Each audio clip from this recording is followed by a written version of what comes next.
De l'imposition plus stricte de la fortune est un objet de débat récurrent entre le gouvernement et la gauche de cet hémicycle depuis le début du quinquennat. La loi de finances pour 2018, premier budget entièrement préparé, voté et exécuté par la majorité présidentielle, avait restreint, mais non supprimé, l'impôt sur la fortune, comme l'avait annoncé Emmanuel Macron pendant sa campagne électorale. En remplaçant l'ISF par l'impôt sur la seule fortune immobilière, l'IFI, et en instituant un taux fixe d'imposition des revenus du capital, le prélèvement forfaitaire ou flat tax de 30%, le gouvernement a remis au goût du jour des questions que nous avions connues lors des débats sur le bouclier fiscal en 2017, voire la suppression de l'impôt sur les grandes fortunes en 1986, lors de la première cohabitation. L'imposition de la fortune fait partie de ces politiques à forte teneur symbolique, qui permettrait à première vue de démarquer la droite et la gauche selon une ligne simple en apparence. Bien sûr, les choses sont beaucoup plus complexes en réalité. Les controverses sur le bien fondé économique ou moral de l'ISF ne datent pas de l'élection d'Emmanuel Macron, elles ont toujours plus ou moins existé.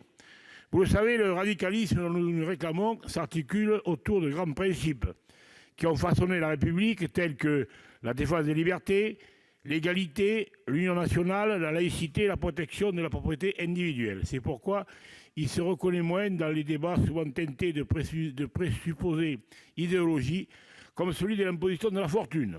Il défend néanmoins le principe de l'impôt qui doit être acquitté en fonction des capacités contributives de chacun, en accord avec l'article 13 de la Déclaration des droits de l'homme et du citoyen. Il reste attaché à l'idée citoyenne d'un impôt sur le revenu cher à Joseph Caillaux, alors que notre système fiscal s'est grandement complexifié depuis son instauration il y a plus d'un siècle.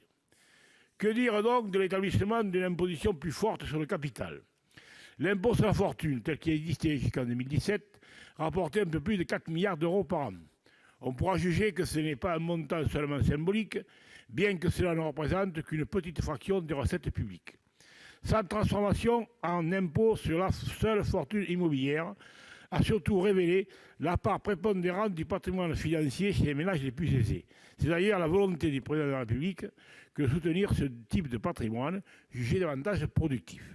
Depuis, les oppositions de gauche, socialistes, France insoumise, communistes, n'ont cessé de demander le rétablissement d'un impôt sur le patrimoine, ou plus ou moins comparable à celui qui existait avant 2018. C'est également une demande importante du mouvement des Gilets jaunes, lequel a eu pour origine une révolte contre un sentiment plus général d'injustice fiscale et sociale.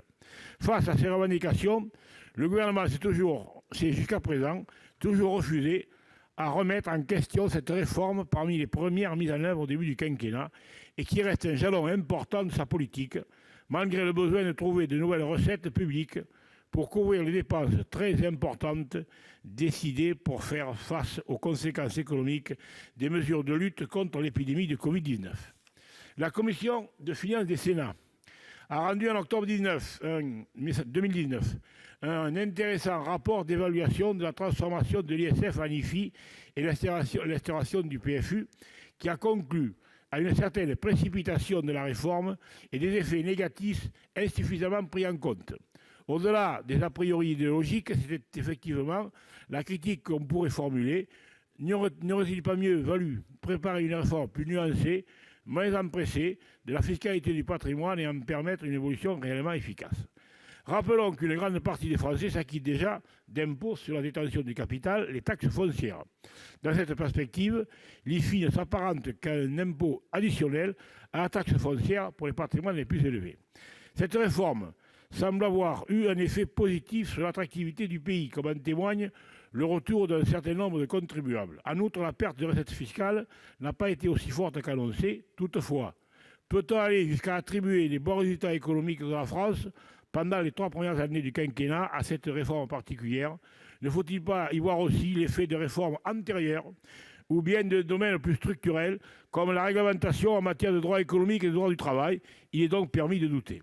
Depuis le 17 mars 2020, le contexte a radicalement changé.